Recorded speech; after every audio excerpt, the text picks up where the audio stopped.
ఉప్పు మరియు కాంతి. ప్రభు అంటాడు, you are the salt of the earth. ఈ భూమికి మీరు ఉప్పు లాంటి వారు అంటాడు.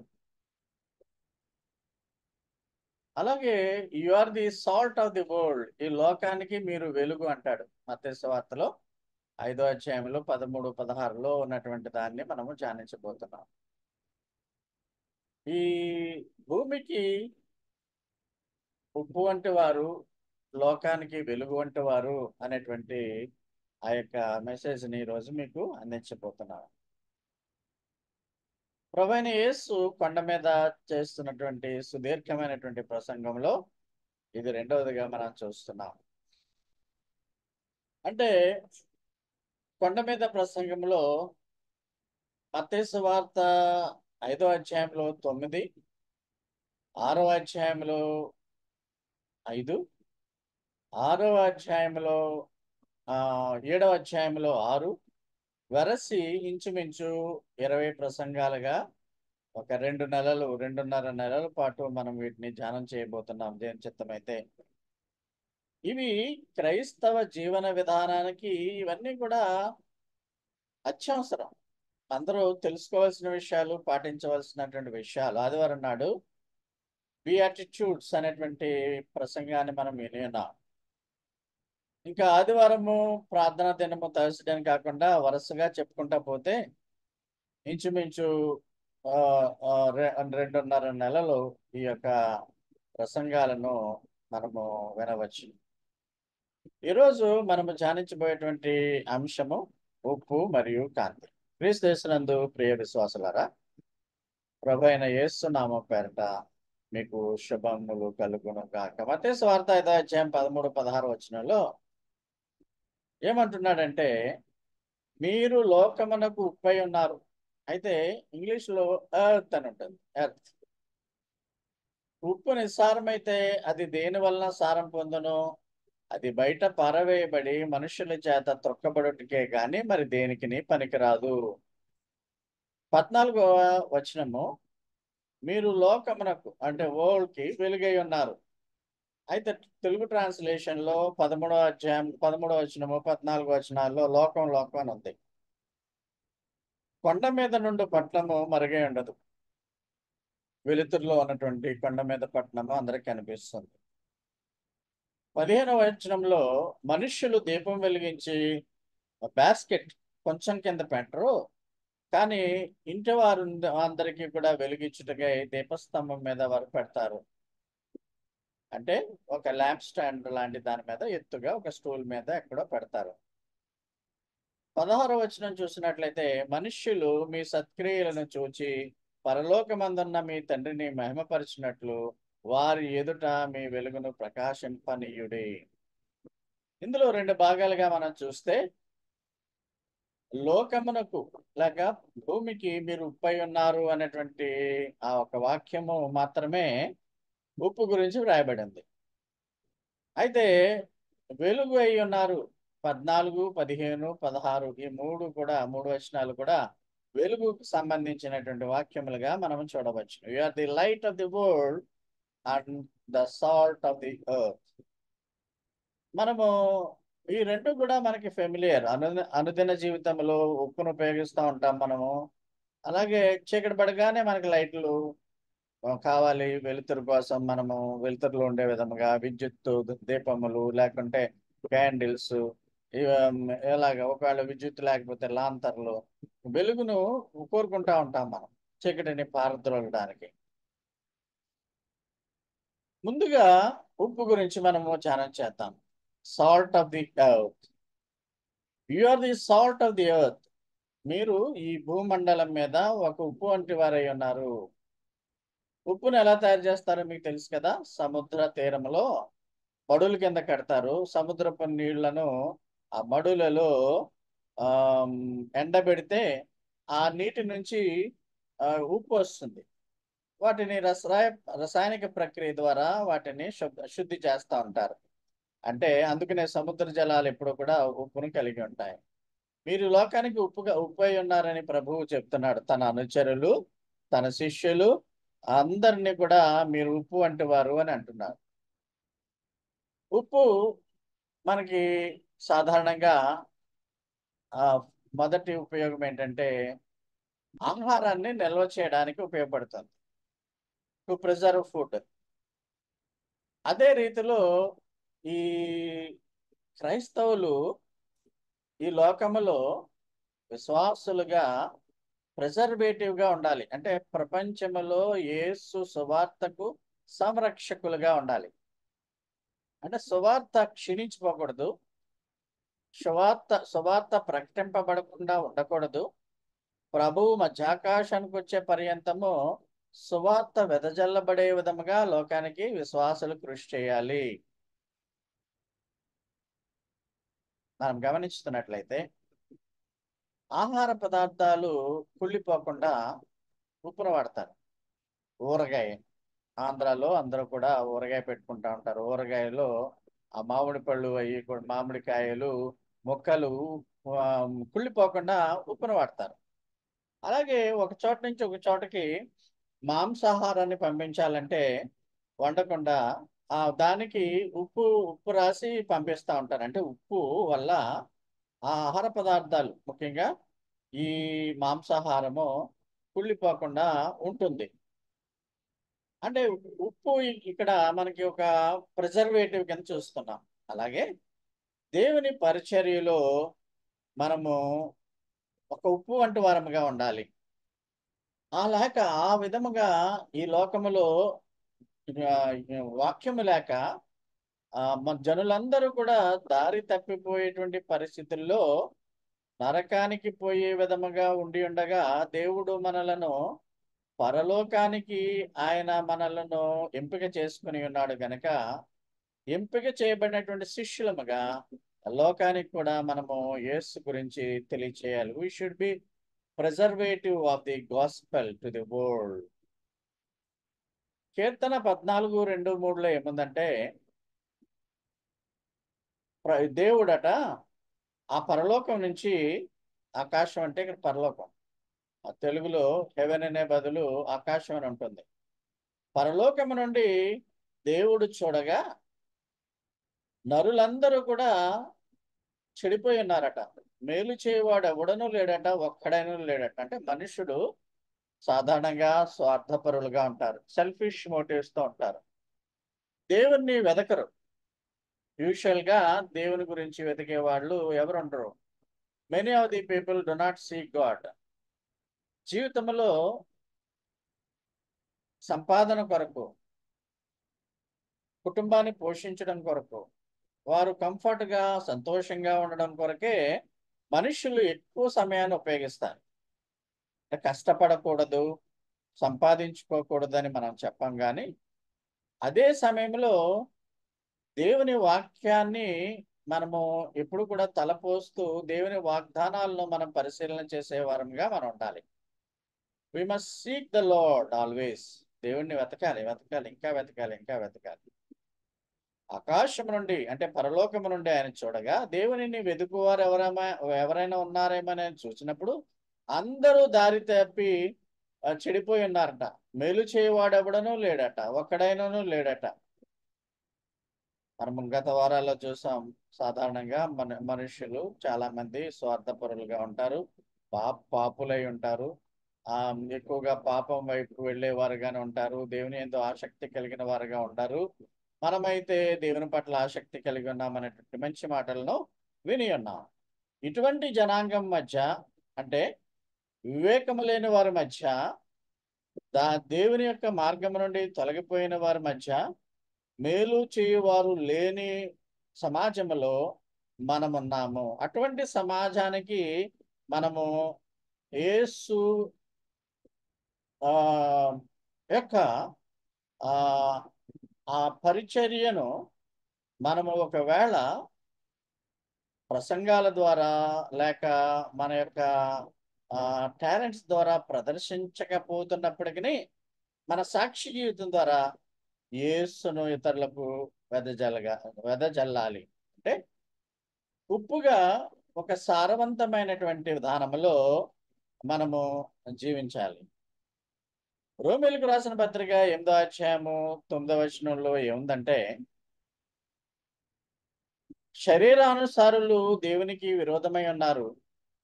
దేవుని ధర్మశాస్త్రానికి లోబడరు, ఏమాత్రమును లోబడ నేరరు. 8వ వచనంలో శరీర స్వభావం గలవారు దేవునిని సంతోషపరచలేరు. 9వ వచనంలో దేవుని ఆత్మ మీలో నివసించిన ఎడల మీరు ఆత్మ స్వభావము గలవారే గాని శరీర స్వభావము గలవారు కాదు. ఎవడైనను క్రీస్తు ఆత్మ లేనివాడైతే వాడాయన వాడు కాడు. దేవుని బిడ్డలని చెప్పుకునేవారు పరిశుద్ధాత్మను, దేవుని ఆత్మను కలిగి ఉండాలి. పరిశుద్ధాత్మ ద్వారా శారీరక క్రియలు చంపివేయాలి. ఎప్పుడు కూడా శరీరం గురించి ఆలోచించుకుంటూ, భౌతికమైన జీవితం గురించి ఆలోచించుకుంటూ క్రీస్తు విశ్వాసాలు ఉండకూడదు. దేవుని విషయాలు ఆలోచించాలి. దేవుడు మనతో ఏం మాట్లాడుతున్నాడో వాక్యం ద్వారా వాటి యందు మనము శ్రద్ధ కలిగి ఉండాలి. లోకానికి కూడా మనము ఒక ఉప్పులాగా, ఒక ప్రిజర్వేటివ్ లాగా మన సాక్ష్యము ద్వారా దేవునిని తెలియనటువంటి ప్రజలకు దేవుని గురించి, యేసు గురించి చెప్పే విధముగా మనము జీవించాలి. అంటే సాల్ట్ ఈజ్ ఏ ప్రిజర్వేటివ్. మన మన ఈ కుళ్ళిపోతున్నటువంటి సమాజంలో మనము దేవుని పట్ల ఆసక్తి కలిగిన వారముగా, యేసు పరిచర్యను వెదజల్లే వారముగా, కనీసం మన సాక్ష్యం ద్వారా ఇతరులకు మనం యేసు బిడలమని తెలియజేసే వారముగా జీవించి కొంతమందినైనా మనం బ్రతుకున్నంత కాలంలో ప్రభువులోనికి వచ్చే విధంగా మార్చవలెను. రెండవది, ఉప్పు రుచిని పెంచేది. Salt is used as a flavour enhancer.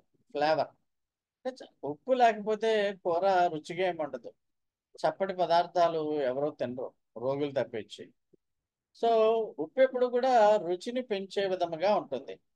మరి క్రీస్తు అనుచరులు ఈ భూ ప్రపంచం మీద వాళ్ళు ఎప్పుడు కూడా ఒక రుచికరమైన వారి వలె జీవించాలి. ఎలా జీవించాలి అంటే హోలీ స్పిరిట్ మార్గదర్శకత్వంలో క్రీస్తుకు విధేయులుగా జీవిస్తూ ప్రపంచంలో వారు ఒక క్రీస్తు శిష్యులుగా వారు జీవించాలి. ఉప్పు ఎక్కువైపోయినా అది మనకి రుచి ఉండదు. ఒక బ్యాలెన్స్డ్గా మనం ఉండాలి. బ్యాలెన్స్డ్ క్రిస్టియన్స్గా మనము మన యొక్క క్రైస్తవ స్వభావం యొక్క రుచిని ఇతరులకు చూపించవలసిన వారమై ఉన్నాము.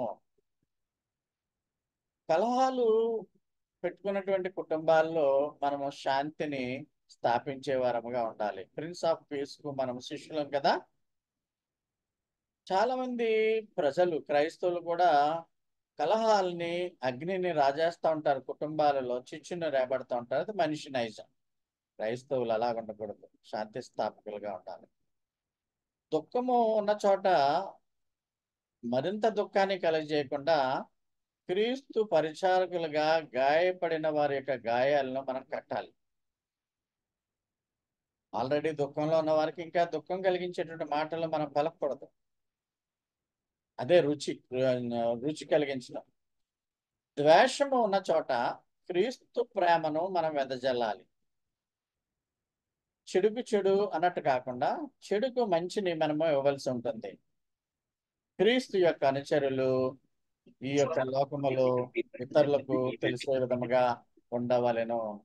లూకాసు సువార్త 6వ అధ్యాయము 35 వచనాల్లో మనం చూసినట్లయితే శత్రువులను మీరు ప్రేమించండి అంటున్నాడు. ఇది ఏ మత గ్రంథాల్లో కూడా ఈ మాటలు ఉండవు. శత్రువులను ప్రేమించడం అనేది యేసు మాత్రమే శత్రువులను ప్రేమించగలిగి ఉన్నాడు. అదే విధముగా మీరు ఒకవేళ అలాగా చేస్తూ ఉంటుంటే, శత్రువులను కూడా ప్రేమించే గుణం కలిగి ఉంటే మీకు వచ్చేటువంటి ఫలము చాలా ఎక్కువగా ఉంటుంది. అంతేకాకుండా దేవుని కుమారులుగా మీరు ఉంటారు అన్న విధముగా ఇక్కడ రాస్తున్నాడు. 35వ వచనం, 6వ అధ్యాయం 35వ వచనంలో మనము ఆ రీతిగా కనికరం కూడా కలిగి ఉండాలి ఇతరుల పట్ల అని అంటున్నాడు. అదే రుచిగా సమాజానికి రుచిగా ఉండటం అంటే ఇదే. మనం ఆల్రెడీ ధ్యానించినటువంటి ధన్యతల్లో మత్తయి సువార్త 5వ అధ్యాయం 7వ వచనం, కనికరము గలవారు ధన్యులు, దయ కలిగిన వారు ధన్యులు, వారు దయ చూపించబడతారు. కాబట్టి మనము ఈ లోకంలో ఎప్పుడు కూడా రెసిప్రొకేషన్ ఆశించకూడదు. ఒకడు మేలు చేస్తాడని మనం వాళ్ళకి మేలు చేయకూడదు. ఒకళ్ళు మన సంతోషాన్ని కలిగిస్తారని మనం వాళ్ళని సంతోషపెట్టకూడదు. కొంతమంది మనల్ని నిరాశపరుస్తారు, దుఃఖపరుస్తారు, శత్రువులుగా ఉంటారు. అటువంటి వారిని కూడా మనము ప్రేమించవలెను. అదే యేసు ప్రభువు విశ్వాసులను కోరుకుంటున్నాడు. సో విశ్వాసులు లోకమునకు ఉప్పై ఉన్నారు. ఈ ఉప్పులాగా మనము ప్రిజర్వేటివ్గా ఉండాలి. ఈ సమాజంలో నీతి న్యాయములు పోతున్నటువంటి పరిస్థితుల్లో వాటిని మనం ప్రిజర్వ్ చేయడానికి, కాపాడుకోవడానికి ప్రయత్నం చేయాలి. అదే విధముగా మనము ఎప్పుడు కూడా రుచికరమైనటువంటి విధానములో ఉప్పు ఎంత రుచినిస్తుందో సమాజానికి కూడా రుచికరంగా యేసును మనము రుచికరమైన వాడిగా ఎప్పుడు మనము ఇతరులకు చూపించాలి. శత్రువులను కూడా ప్రేమించాలి. ఇదే మనము you are the salt to the earth అన్నటువంటి దాంట్లో ముఖ్య సారాంశం. రెండవది, ప్రభువు యొక్క ప్రసంగంలో లైట్ గురించి ఉదహరించాడు. క్రైస్తవులు ఈ లోకానికి వెలుగు వంటి వారుగా ఉండాలని ఆయన కోరుకుంటున్నాడు. అందుకనే ఏమన్నాడంటే మత్తయి 5:14లో you are the light of the world, మీరు ఈ లోకానికే వెలుగు అంటున్నారు. అంటూ ఏమన్నాడంటే you are the light of the world, city set on a hill cannot be hidden. ఎక్కడో కొండ మీద ఉన్నటువంటి హిల్లు కింద నుంచి చూడవచ్చు. మనము లైట్ల కాంతిలో ఉండడానికే ఇష్టపడతాం. చీకటిలో ఉండడానికి ఎవరు కూడా ఇష్టపడరు. ఒక మానసికమైనటువంటి రుగ్మత, రోగము, ఒక రకమైనటువంటి భయాందోళనలు ఉన్నవారు మాత్రమే చీకటిలో ఉంటారు. అయితే చాలా మంది మానవులంతా కూడా విశ్వాసులు వెలుగులో ఉండడానికి ప్రయత్నం చేస్తూ ఉంటారు ఎప్పుడు కూడా. మత్తయి సువార్త 5వ అధ్యాయము 14, 15, 16లో 3 వాక్యాలని ఇక్కడ కేటాయించాడు ఈ యొక్క వర్తమానాన్ని, సర్మన్ అందించడానికి. 14వ వచనంలో అంటాడు, మీరు లోకానికి వెలుగై ఉన్నారు, కొండ మీద నుండి పట్టణము మరుగే ఉండనేరదు అంటాడు. 15వ వచనంలో అంటాడు, మనుష్యులు దీపం వెలిగించి బాస్కెట్ కింద పెట్టరు, ఎక్కడో ఒక చిన్న పెట్టి లాంటి దాంట్లో పెట్టరు, వెలిగించడానికి దీపస్తంభం ల్యాంప్ స్టాండ్ మీద పెడతారు అని అన్నాడు. 16వ వచనంలో మీ యొక్క క్రియలు, మీ మంచి క్రియలను చూచి, మీరు చేసే క్రియలు చూసి ఆ పరలోకంలో ఉన్నటువంటి తండ్రి మహిమపరిచే విధముగా మీరు క్రీస్తు వెలుగును ప్రకాశింపచేయాలి. ఒక రహదారిలో చీకటిగా ఉంటే ఎలాగుంది, లైట్ ఉంటే చీకటిని ఎలా పారద్రోలుతుంది అనేది ఈ పిక్చర్ లో మనం చూడవచ్చు. ఒక ఎత్తైనటువంటి శిఖరం మీద లేక కొండ మీద ఉన్నటువంటి ఒక లైట్ హౌస్ లాంటి దాని మీద కాంతి ఎలా వెదజల్లబడుతుందో మేము చూస్తున్నాం. ల్యాంప్ స్టాండ్ మీద పెడతారు కానీ ఈ లైట్ని ఇచ్చేటువంటి ఈ ఒత్తులు అవి కూడా ఎవరో కొంచెం కింద పెట్టరు, అంటే బాస్కెట్ కింద పెట్టరు. ఇవి ల్యాంప్ స్టాండ్ లో ఉండేటువంటి దీపాలు, క్యాండిల్స్. ఇది ఒక హౌస్. ఇది సముద్ర తీర ప్రాంతంలో వచ్చే ఓడలను ఇక్కడ మీరు తీరానికి దగ్గరలో ఉన్నారని తెలియజేయడానికి ఇలాంటి లైట్ హౌస్లు ఉంటాయి. మత్తయి సువార్త 5వ అధ్యాయంలో ఉన్నటువంటి వచనాలు బట్టి మనకు తెలిసేది ఏంటంటే, మీరు ఈ లోకానికి వెలుగై ఉన్నారు. యేసు ప్రభు అంటాడు, నేను లోకానికి వెలుగై ఉన్నాను కనుక మీరు నా వెలుగును మీరు తీసుకుని మీరు ఈ లోకంలో ప్రకాశించండి అంటాడు. అంటే మనం ఇక్కడ మనము గమనిస్తున్నట్లయితే మనము స్వయం ప్రకాశము కాము. యేసు వెలుగును కలిగి ఆ వెలుగును ప్రతిబింబించాలి. సూర్యుడు చంద్రుడు చూస్తే చంద్రుడు స్వతహాగా చల్లటి కాంతిని ఇవ్వలేడు.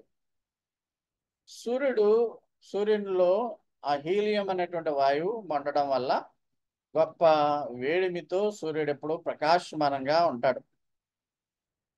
పగలలో మనము చూడవచ్చు, ఎండాకాలంలో సూర్యుని యొక్క తీవ్రత చూడవచ్చున. సూర్యకాంతి పడినప్పుడు చంద్రుడు అప్పుడు ప్రకాశిస్తూ ఉంటాడు. ఒకవేళ సూర్యుడే లేకపోతే చంద్రుడు కూడా ఉండడు. అలాంటి పరిస్థితి అంతా కూడా ఆ యొక్క అంత్యకాలంలో 7 ఏండ్ల శ్రమల్లో ఉంటుంది. ఆ సూర్యుని యొక్క కాంతి చంద్రుడు తీసుకుని, చంద్రుడు లోకానికి చల్లటి వెలుగిస్తా ఉంటాడు. ఆ సూర్యుని యొక్క కాంతిలో ఉండడానికి ఇష్టపడం. ఎందుకంటే అది బర్నింగ్ సెన్సేషన్, మండుచున్నటువంటి విధంగా ఉంటుంది. అదే విధంగా చంద్రుని యొక్క కాంతి ఉండదు. చంద్రకాంతి చక్కగా మనకి రాత్రిలో చల్లని వాతావరణం ఇచ్చేటువంటి విధంగా చంద్రుడి కాంతి ఉంటుంది. క్రైస్తవులందరూ కూడా అలా ఉండాలని ప్రభు కోరుకుంటున్నాడు. యేసు ప్రభువు కాంతివంతమైన వాడు. ఆయనే దేవుడు. ఆయన ఇచ్చేటువంటి కాంతిని, అనగా ఆయన ఇచ్చేటువంటి బ్లెస్సింగ్స్ ని, ఆయన ఇచ్చేటువంటి వాగ్దానాన్ని మనము ఇతరులకు చేరే విధంగా మనం ప్రయత్నం చేయాలి. చీకటిలో లైట్, మనము చీకటి ఉన్నటువంటి గదిలోనికి బ్యాటరీ లైట్ వేస్తే ఆ చీకటి అంతా పారిపోతుంది. మనుషులకి జీవితంలోనికి యేసుప్రభు వచ్చినప్పుడు అది వెలుగుమయంగా అయిపోతుంది. అదే మొదటి ఈ 44 వచనంలో మొదటి చరణములో ఉన్నటువంటి సారాంశం. యేసు మనకు సూర్యుడై ఉన్నాడు. ఆయన మనలో ఉన్న చీకటిని పారద్రోలి మన హృదయాల్లో వెలుగునిస్తాడు అనేటువంటి ఆ యొక్క పాటను కూడా మనం ఒకసారి ఫస్ట్ స్టాంజా పాడుకుందాం. Not to ourselves we woe, that we woe God are thine. Jesus the Son of night broke through and gave us light divine. తెలుగులో కూడా ఒక చరణం పాడు. కరుణస్థులము కాము దేవాని ప్రజలాము ఛేదించి యేసు చీకటిని కాంతిని మాకొసగే. చాలు, thank you. Jesus is the light of the world. ముందు ఆయన కాంతి వంటి వాడు, వెలుగు వంటి వాడు. యోహాను సువార్త 8వ అధ్యాయము 12వ వచనంలో ఉందా మాట. నేను లోకానికి వెలుగును అంటున్నాడు ప్రభు. అంటూ నన్ను వెంబడించేవాడు చీకటిలో నడవక జీవపు వెలుగును కలిగి ఉంటాడని చెప్తున్నాడు. He will have light of life. అంటే మనము ఒక లైట్ లాగా, ఒక దీపం లాగా వెలిగిపోయి మండిపోతామని కాదు అర్థం. చూడండి, కొంతమంది ముఖాలను చూసినప్పుడు మనకి ఎంతో ప్లెజెంట్నెస్.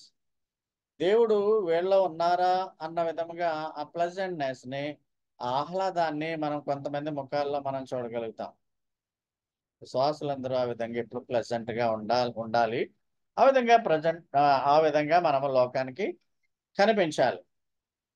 కొంతమంది ఎప్పుడు కూడా వారు సంతోషంగా ఉన్నారో దుఃఖంగా ఉన్నారో మనకు తెలియదు, కానీ వారు ఎప్పుడు కూడా ఒక క్రోధముతోనూ, ఒక రకమైనటువంటి కసితోనూ, ఒక రకమైనటువంటి వాళ్ళ ముఖాల్లో మనము ఒక రకమైనటువంటి నిరుత్సాహాన్ని చూస్తూ ఉంటాం. విశ్వాసులు కష్టములైన, నష్టములైన ఎప్పుడు కూడా ఇతరులకు వెలిగిచ్చే విధముగా ఉండడం, అంటే ఇతరులను సంతోషపెట్టే విధముగానే బ్రతకాలి. ఎందుకంటే యేసు ఒక క్రొవ్వొత్తి వంటి వాడు. ఆయన వెలిగిస్తూ క్రొవ్వొత్తి కరిగిపోయిన విధముగా మన కొరకు బలియాగమైపోయాడు ఆ యొక్క శిలువ మీద. ఆయన రోల్ మోడల్ గా, ఆయన మనకు ఒక మాదిరికరముగా మనం తీసుకుని మన జీవితాల్లో ఎటువంటి స్వార్థం లేకుండా ఉండేటువంటి విధముగా క్రీస్తు వెలుగును మనము ఇతరులకు చీకటి హృదయాల్లో ప్రవేశించేలాగా మనము ప్రయత్నం చేయాలి. మనందరికీ తెలిసినటువంటి సండే స్కూల్ వాక్యము యోహాను సువార్త 1వ అధ్యాయం 1 నుంచి 5 వరకు మనం చూస్తే 4, 5 వచనాల్లో ఏముందంటే, యేసులో జీవం ఉండెను, ఆ జీవము మనుషులకు వెలుగై ఉండెను. వెలుగు చీకటిలో ప్రకాశించుచున్నది కానీ చీకటి దాన్ని గ్రహింపకుండా. In him there was life. ఆయన ఒక జీవం కలిగిన వాడిగా ఉంటాడు. చూడండి, చాలా మంది అందుకనే ఆహ్లాదకరంగా ఆ ముఖాలు ప్లెజెంట్ గా ఉండాలి. ఒకవేళ ఏమైనా ఇబ్బందులు ఉన్నా, ఏమన్నా బయటికి ముఖము ద్వారా వెల్లడి చేయబడకుండా ఒక రకమైనటువంటి శాంతికరంగా ముఖాలు కనిపించాలని చెప్పాను. అలా ప్రయత్నం చేయాలి. కనీసం ఆ జీవపు కాంతి మనుషులకు ఒక రకమైనటువంటి వెలుగునిచ్చే విధముగా ఉంటుంది. యేసు యొక్క జీవపు కాంతి. ఈ లోకంలో యేసు కాంతి ప్రకాశించుచున్నది గాని దానిని వెదుకువారు బహు తక్కువ మంది. అనేకులు పిలువబడ్డారు కానీ ఏర్పాటు చేయబడిన వారు కొంతమంది. అంటే యేసు గురించి తెలుసు కానీ యేసు యొక్క జీవపు వెలుగులోనికి, అనగా యేసు యొక్క ఆ ఆ ఆ యేసు యొక్క వాక్యములోనికి, యేసు యొక్క నియమ నిబంధనలోనికి చాలా మంది రావట్లేదు. విశ్వాసులు కూడా దూరంగానే ఉంటున్నారు. అయితే దేవుని రాజ్యములో ఉన్నటువంటి విశ్వాసులందరూ కూడా లోకానికి వెలుగు ఇచ్చేవారేగా ఉండాలని దేవుడు కోరుకుంటున్నాడు. అందువల్ల మీరు మీ యొక్క దేవునిని మీరు మహింపరుస్తారని రాస్తున్నాడు ఇక్కడ. మత్తయి సువార్త 5:16 let your light so shine before the men. ఈ లోకంలో ఉండే మనుష్యులకు మీ కాంతి వారి వారి మీద ప్రకాశింపనేయండి. ఎందుకంటే మీలో ఉన్నటువంటి మంచి పనులను చూసి వారు మన దేవునిని, పరలోకంలో ఉన్న దేవునిని వారు మహిమపరుస్తారని వ్రాయబడింది. అంటే మనుష్యులు మన యొక్క, అంటే విశ్వాసులు, కింగ్డంలో దేవుని రాజ్యములో ఉన్నటువంటి విశ్వాసులను చూచి వారి మంచి పనులను చూచినప్పుడు, ఓహో వీరు క్రైస్తవులు రా, వీరు చెడుకు మార్గానికి వెళ్ళరు, వీరు క్లబ్లకు వెళ్ళరు, వీరు రకరకాలుగా అశ్లీలంగా ఉండరు, వీరు దుర్మార్గపు పనులు చేయరు, వీరు నా చెడు దగ్గరికి పోరు అనేటువంటి విధముగా మీ పనులను చూసి ఇతరులు దేవుని మహింపరుస్తారట. అందుకనే క్రీస్తు వెలుగును ప్రకాశింప చేయాలంటే యేసు యొక్క సాక్ష్యాన్ని మీ జీవితాల్లో మీరు కలిగి ఉండండి. ప్రియ విశ్వాసులారా, లోకానికి ఉప్పు వెలుతురు అంటే ఆ ఆ యొక్క ఉప్పులో ఉన్నటువంటి మాధుర్యమును మనము తోటి సమాజంలో వారికి పంచాలి. క్రైస్తవులకే కాదు, అందరికీ. మీరు వెలుగు, క్రీస్తు నుంచి గ్రహించినటువంటి వెలుగును, క్రీస్తు యేసును గూర్చినటువంటి జ్ఞానము మీకు ఉన్నది కాబట్టి ఆ ఆ జ్ఞానాన్ని కూడా ఇతరులకు ఇవ్వడానికి మీరు ప్రయత్నం చేయాలి. అయితే మీరు యేసు మెచ్చేటువంటి ఉప్పుగాను, యేసు మెచ్చేటువంటి వెలుతురుగాను మీరు ఉండకుండా నిరోధించడానికి అనేకమైనటువంటి లోకాకర్షణలు ఈ లోకంలో ఉన్నాయి. అనేకమైనటువంటి పనులు పెట్టుకుంటూ, అనేకమైనటువంటి లోకములో ఉండేటువంటి ఆ సంతోషాన్ని పొందడానికి ప్రయత్నం చేసే వారికి ఈ సమాజానికి ఒక రుచికరమైనటువంటి ఉప్పు వలె ఉండలేరు. క్రీస్తు వెలుగును ప్రకాశింపజేసే వారుగా ఉండలేరు. అనేకమైనటువంటి ఈ లోకంలో ఉదయం లేచినప్పటి నుంచి పడుకునే వరకు కూడా అనేకమైన తొందరలు, అనేకమైన శోధనలు, అనేకమైన లోకాకర్షణలు విశ్వాసాలను కూడా పట్టి పీడిస్తూ ఉంటాయి. మీ సౌలభ్యం కొరకు మీ ఆరోగ్యాలని పాడు చేసుకుంటూ, మీరు కృషి చేసుకుంటూ ఎంతో డబ్బు సంపాదించుకుంటారు. ఆ డబ్బు మీకు కూడా దక్కనటువంటి పరిస్థితి ఉంటుంది. ఆ విధముగా దేవుని యొక్క చట్టాలను ఉల్లంఘించడానికి విశ్వాసులకు అడ్డుకట్ట వేసేటువంటి అనేకమైన కార్యములు ఏవో మీరు గ్రహించి వాటికి దూరముగా ఉండాలి. దేవునికి ఇచ్చే ప్రాధాన్యత దేవునికి ఇవ్వాలి. మార్కు సువార్తలో అంటాడు, ఉప్పు గురించి రాస్తూ 9:50 ఉప్పు మంచిదే, కానీ నిస్సారమైతే మరి దానికి మళ్ళా ఆ టేస్ట్ ఎలా ఉంటుంది? ఉప్పు అంటే సోడియం క్లోరైడ్, NaCl అంటారు, కెమికల్ ఫార్ములా ఉప్పు. ఒకవేళ ఉప్పులో ఆ సాల్టీనెస్ లేకపోతే అది రోడ్డు మీద పడవేయబడి తొక్కబడుతుంది అని అంటున్నాడు. ఇక్కడ మీరు సమాధానముగా ఉండాలంటే ఉప్పు లాంటి సారము కలిగి ఉండాలి అంటున్నాడు. అంటే మీరు ఒకవేళ ఇతరులతో సమాధాన పడే స్థితిలో లేరు అంటే మీరు నిస్సారమైన వారే దీని అర్థం. మార్కు ఆ విధంగా చెప్తున్నాడు. లోకాలో అంటాడు 14:34-35 ఉప్పు మంచిదే, కానీ నిస్సారమైతే దానికి సారం ఇవ్వడం ఎలాగా? యేసే కలిగించాలి. అంటే నువ్వు యేసు దగ్గరికి రావాలి. భూమికైనను ఎరువుకైనను పనికిరాదు గనుక దాన్ని బయట పారవేదురు. భూమికి కొంతమంది మొక్కలు బాగా పెరగడానికి సోడియం క్లోరైడ్ కూడా వేస్తూ ఉంటారు కొద్ది పాళ్ళలో, మరి ఎక్కువ వేయకూడదు. వినుటకు చెవులు గలవాడు వినుగాక అని వారితో చెప్పాను. ఈ విధముగా యేసును హత్తుకోవాలి. ఆయన హత్తుకోవడానికి ముందుకు వస్తున్నాడు కానీ అనేక మంది విశ్వాసులు ఆయన కౌగిలి నుంచి బయటకు పోదామని ప్రయత్నం చేస్తున్నారు.